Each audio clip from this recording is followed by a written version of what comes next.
Bridging core we're doing this month is the side bridge with the rotation.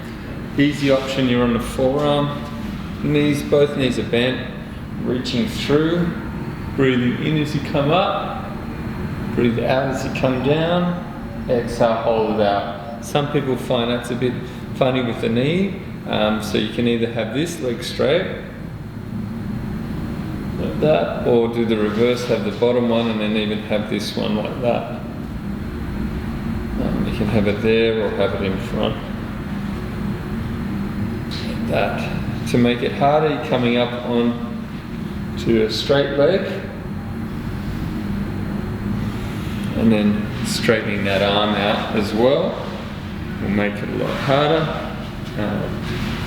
There, so you're really reaching through, coming right back. You can integrate the rotational bridge work, so turning your hand that way or even trying to turn it that way. That's quite hard. And then as you come up, drive the hips up.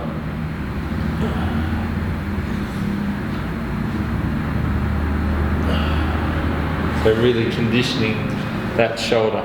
We're getting a minute each side for 3 sets, so 6 minutes of core on that one.